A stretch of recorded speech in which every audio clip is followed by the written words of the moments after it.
Assalamualaikum warahmatullahi wabarakatuh. Anda berada di Minggu Misteri bersama Den Bagus Channel Mistis.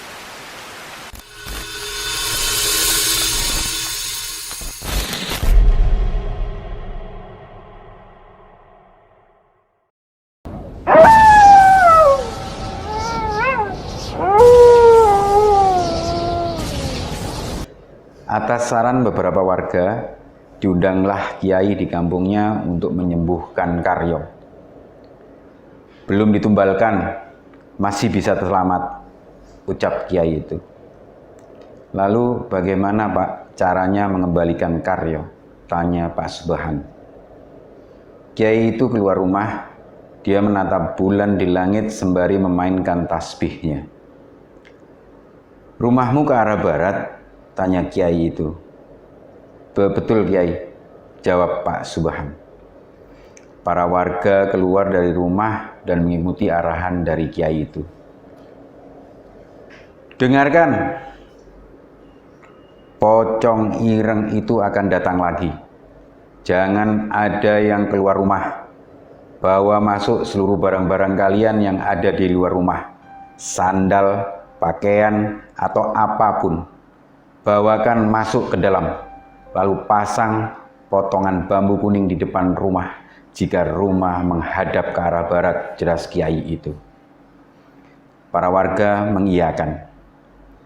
Belum sampai di situ, kiai itu mengisyaratkan untuk seluruh keluarga Pak Subhan agar mendatangi rumahnya selama 7 hari. Lalu membacakan Al-Quran selama 7 hari berturut-turut agar Karyo bisa kembali seperti semula. Tidak boleh terputus. Pagi, siang, malam, pagi itu aturannya. Jika terputus, maka Karyo bisa saja tidak selamat, ucap kiai itu. Kiai itu menilai dengan tempat tindakannya agar menjadi bahan renungan bagi warga, bahwa segala sesuatu bila tidak dilakukan dengan halal, maka jatuhnya adalah kehancuran. Atas saran kiai dari W itu, para warga yang rumahnya menghadap ke arah barat mulai memasang bambu kuning di rumahnya masing-masing. Untuk Karyo sendiri, dia tidak dalam keadaan meninggal, juga tidak dalam keadaan hidup. Katanya masih di awang-awang. Sesekali kakinya dipegang, dia akan bergerak dan meronta-ronta kesakitan. Namun jika tidak, dia seperti orang mati, diam, kaku dan tak berdaya. Nak, sudah cepat sembuh. Mamamu tidak kuat melihat kamu tidak cepat sembuh, ucap Pak Subhan. Bu Cici kabarnya selalu menangisi Karyo. Tubuhnya mulai kurus, matanya sembab, namun di sela-sela itu dia tetap bersikukuh untuk mengamalkan amanat yang telah diberikan oleh kiai itu. Tiap hari rumah Pak Subhan dibacakan Al-Quran. Pertanyaannya, apa jadinya bila gagal? Menurut narasumber itu sendiri, si Karyo bisa saja meninggal dan dijadikan tumbal, tapi pada dasarnya tumbal itu bukan mengarahkan pada Karyo. Karyo hanya kaget ketika melihat pocong ireng itu tepat berada di belakangnya. Seharusnya dia berlari mengikuti Rusman, namun dia hanya tertunduk diam dengan terus menatap wajahnya. Alhasil, Karyo terkena sawan dengan badan yang membiru dan bengkak.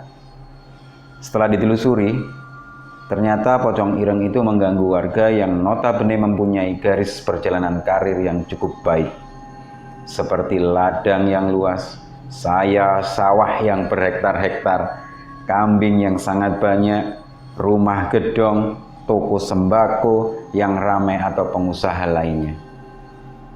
Pak Subhan dan kiai itu saling bertukar pikiran. Sudah 3 hari semenjak kejadian Karyo, warga tampak hati-hati dan waspada.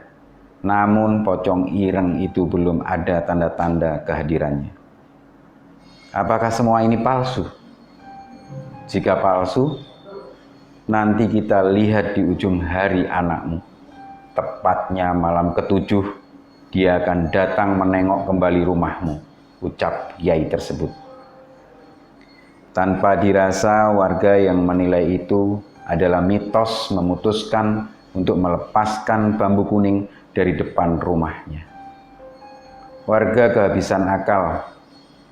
Inilah yang terjadi ketika ideologi polos disuntikkan dengan nalar yang asal jepret.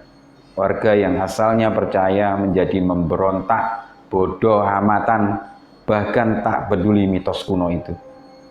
Pikirnya mana ada pocong membunuh manusia. Tepat di malam ketujuh, suara lantunan ayat suci Al-Quran masih menggema di rumah Pak Subhan. Kiai itu agak santai dan duduk di depan rumah Pak Subhan. Kamu tahu kenapa pocong hitam itu datang ke sini? Tanya Pak Kiai itu. Mencari tumbal, ucap Pak Subhan. Bisa jadi, tapi bukan itu tujuannya, jelas Pak Kiai. Lalu, apa tujuannya? Tanya Pak Subhan. Menghancurkan, ucap Pak Kiai itu. Malam ketujuh ini, para warga keluar rumah seperti halnya malam-malam biasa. Tidak peduli mara bahaya atau keadaan yang sedang dalam keadaan waspada, semua tampak biasa-biasa saja. Tepat tengah malam menuju pergantian hari, pocong itu menampakkan diri di antara rimbunan pohon pisang. Pak Kiai itu langsung berdiri sambil memegangi tasbihnya. Orang rumah keluar untuk melihat lebih jelas pocong ireng itu. Walah, rumah itu tidak ada bambu kuningnya, ucap Kiai itu. Pocong itu menghilang dengan sekejap. Kiai itu langsung memasuki pemukiman warga yang berada di dekat pohon pisang. Terdata 3 rumah yang sandal, baju dan barang-barangnya terjilat. Ternyata pemilik rumah itu adalah orang-orang yang mempunyai sawah yang luas. Kiai itu segera menggedor rumah yang sudah terjilat pocong ireng. Beliau juga menyembunyikan barang-barang yang sudah terjilat. Oh, Pak Kiai, loh sandalku di mana? Tanya Pak Suri, orang kaya di desa W.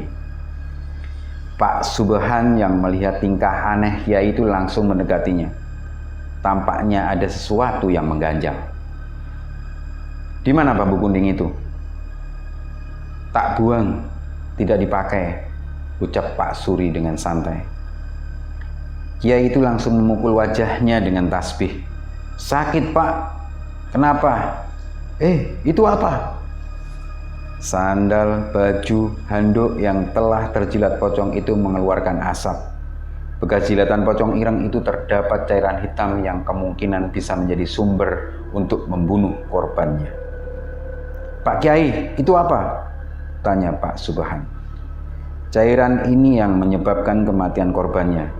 Jika orang yang tidak tahu cairan yang tertempel lalu memakainya, maka dia akan menjadi korban tumbal pocong ireng, jelas Kiai itu.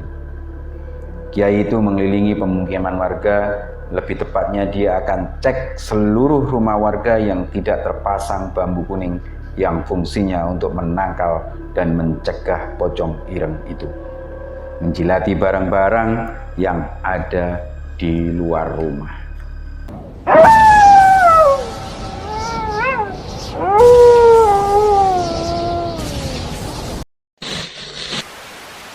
Dengarkan sekali lagi, sendirian. Mereka dekat sekali. Mungkin ada sosok yang sedang memperhatikanmu dari kejauhan. Saya dan Bagus Channel Mistis dalam Minggu Misteri. Terima kasih telah mendengarkan obrolan mengerikan. Assalamualaikum warahmatullahi wabarakatuh.